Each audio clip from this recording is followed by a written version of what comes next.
tee terviseks siis. See ei ole päris see, mis tookord Venezuelas. Aga no sellega võrreldavat vist ei olegi olemas.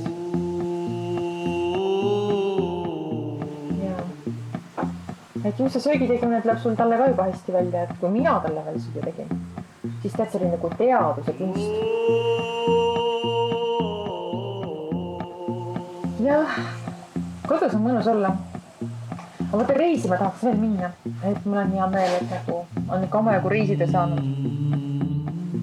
Et Jaapanis oli lahe ja siis Lõuna-Ameerikast kohe Peru ja Venezuela ja Uruguay, et nagu väga vinge. Oh yeah.